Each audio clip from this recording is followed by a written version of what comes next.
የኒውዮርክ ከተማ የማንሃታን ጎዳናዎች በተለመደው የትራፊክ መጨናነቅና በሰዎች የዕለት ተዕለት ሩጫ ውስጥ እንዳሉ በድንገት የፖሊስ መኪናዎች የሳይረን ድምፅና የብዙሃን የቁጣ ጩኸት አየሩን ቀደደው።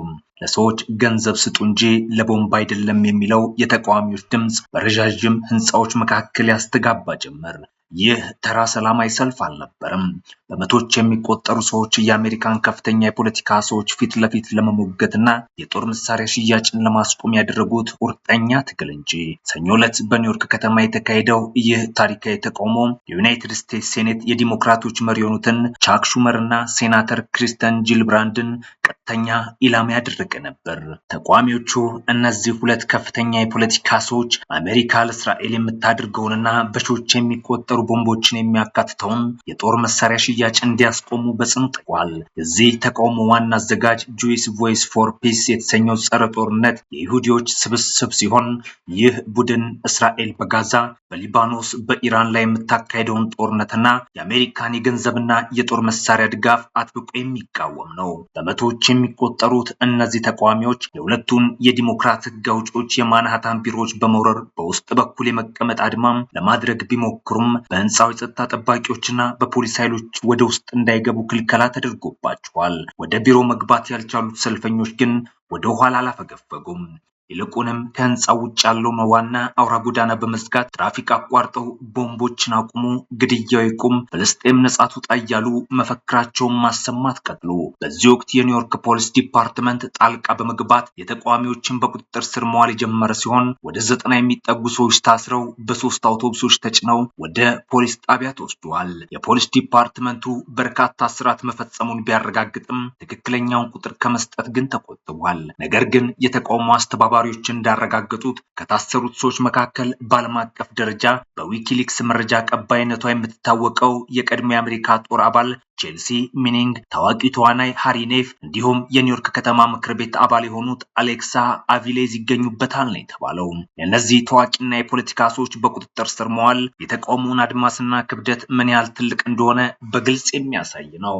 ይህ በኒውዮርክ ጎዳናዎች ላይ ታየው ቁጣና መታሰር እየዘፈቀደ አልነበረም። ትልቅ የፖለቲካና የህግ አውጪነት አውድ አለው። የተቃውሞ ዋነኛ ትኩረት ገለልተኛ የቨርመንት ሴናተር የሆኑት በርኒ ሳንደርስ ያቀረቡትና ከ600 ሚሊዮን ዶላር በላይ የሚያወጣውን የአሜሪካ የቦምብ ሽያጭ ለእስራኤል እንዳይተላለፍ ሊያግድ የሚችለው የውሳኔ ሀሳብ ላይ ነበር። በርኒ ሳንደርስ ከዚህ ቀደምም ተመሳሳይ ውሳኔ ሀሳቦችን ወደ ሴኔቱ አምጥተው ውድቅ ተደርጎባቸው የነበረ ቢሆንም በጋዛ ውስጥ እየተባባሰ የመጣውን ረሃብ፣ ስቃይና ሰብአዊ ቀውስ ተከትሎ ባለፈው በጋ ወቅት ያቀረቡት አዲስ ጥረት ከግማሽ በላይ የሚሆኑትን የሴኔት ዲሞክራቶች ድጋፍ ማግኘት ችሎ ነበር። ይሁን እንጂ ቻክ ሹመርና ክሪስተን ጂልብራንድን ይህንን የጦር መሳሪያ ሽያጭ ለማቀድ የቀረበውን የውሳኔ ሀሳብ ከደገፉት ዲሞክራቶች መካከል አልነበሩም። ተቃዋሚዎቹ ሰኞ ዕለት አደባባይ ወጡትም ይህንን ጉዳይ በመቃወምና እነዚህ መሪዎች አቋማቸውን ቀይረው የውሳኔ ሀሳቡን እንዲደግፉ ጫና ለመፍጠር ነው። ይህ ሹመርና ጂልብራንድ የምርጣቸው ህዝብ ድምፅ መስማት ያለባቸው ወሳኝ ወቅት ነው በማለት የጁዊሽ ቮይስ ፎር ፒስ ኮሚኒኬሽን ዳይሬክተር የሆኑት ሶኒያ ሜርሰን ኖክስ ተናግረዋል።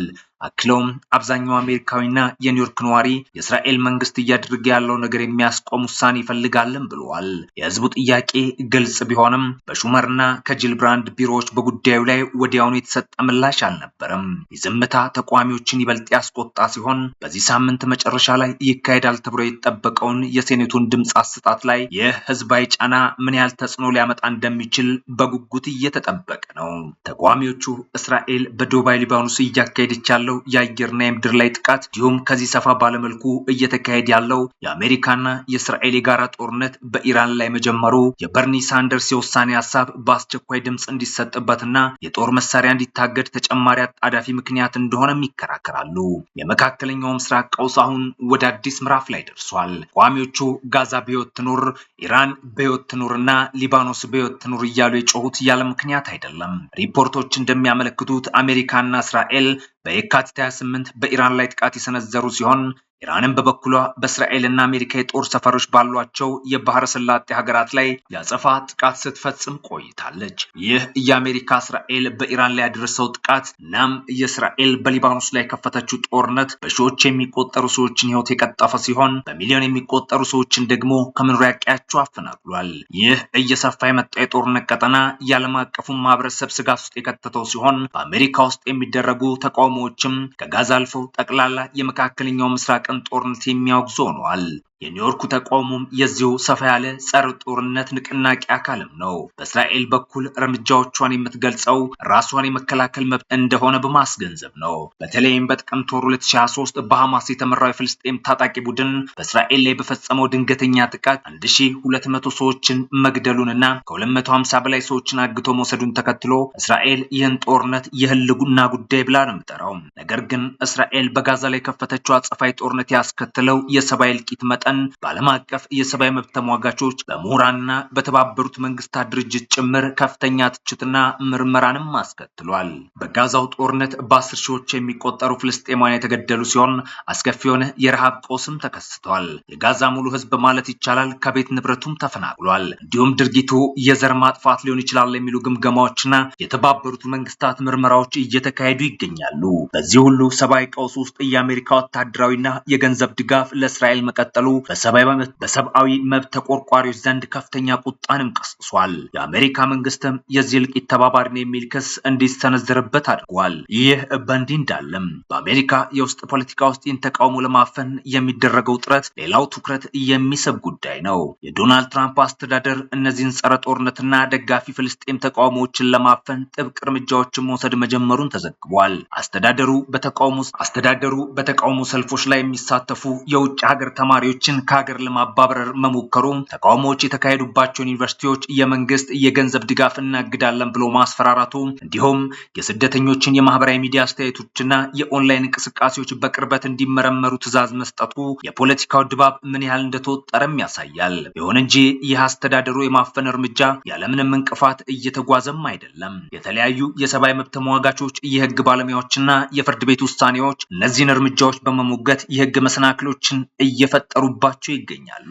የሀሳብን በነጻነት የመግለጽ መብት ወይም ፈርስት አሜንድመንት በአሜሪካ ህገ መንግስት የተረጋገጠ በመሆኑ ተቃዋሚዎችን ማፈን የህገ መንግስት ጥሰት ነው የሚለው ክርክር የፍርድ ቤቶችን መድረክ አሙቋል። እንደ አውሮፓውያኑ አቆጣጠር በ2024 የኒውዮርክ ከተማ የእነዚህ የፍልስጤም ደጋፊ ተቃውሞዎች ዋነኛ ማዕከል ሆና ቆይታለች። ከተማዋ ያላት የባህል ብዝሃነት፣ የዓለም አቀፍ ተቋማት መገኛነቷና የፖለቲካ ንቃት የዜጎች ድምጽ በከፍተኛ ሁኔታ እንዲስተጋባም ምቹ ሁኔታን ፈጥሯል። ሰኞ ዕለት በማናታን የታየው የተቃውሞ ሰልፍም የዚሁ ዓመት ሙሉ የዘለቀው ንቅናቄ ቀጣይ አካል ሲሆን የህዝቡ ቁጣ እየበረደ ሳይሆን ይልቁንም ይበልጥ እያደገና ኢላማውን እያጠበበ መምጣቱን ያሳያል። ቻክ ሹመርና ክሪስተን ጂልብራንድ የኒውዮርክ ተወካዮች እንደመሆናቸው መጠን በመራጮቻቸው ዘንድ እየጨመረ የመጣውን ይህንን ጫና ቀላሉ ችላ ሊሉት አይችሉም። በተለይም የዲሞክራት ፓርቲ ውስጥ ያለው የግራ ዘመምና ወጣት መራጭ ክፍል ፓርቲው ለእስራኤል ከሚሰጡ ያለምንም ቅድመ ሁኔታ የጦር መሳሪያ ድጋፍ ራሱን እንዲያርቅ አጥብቆ እየጠየቀም ይገኛል። የሁኔታ በፓርቲ ውስጥ ከፍተኛ የፖለቲካ መከፋፈልን የፈጠረ ሲሆን እንደ በርኒ ሳንደርስ ያሉ የፖለቲካ ሰዎች የህዝቡን የሞራል ጥያቄ ወደ ህግ አውጪው ምክር ቤት በማምጣት የለውጥ ኃይል ለመሆን እየሞከሩ ነው። የ600 ሚሊዮን ዶላር የቦምብ ሽያጭ ጉዳይም የገንዘብ ወይም የጦር መሳሪያ ልውውጥ ጉዳይ ብቻ አይደለም። ይልቁንም የአሜሪካ ውጭ ጉዳይ ፖሊሲ የሞራል መለኪያ ሆኖ ቀርበዋል። ተቃዋሚዎቹ በኒውዮርክ ጎዳናዎች ላይ በፖሊስ እየተጎተቱ ሲታሰሩ ድምጻቸው ከማንሃታን ረጃጅም ህንፃዎች አልፎ እስከ ዋሽንግተን ዲሲ ካፒቶል ሂል ድረስ እንዲሰማ ነበር ዓላማቸው።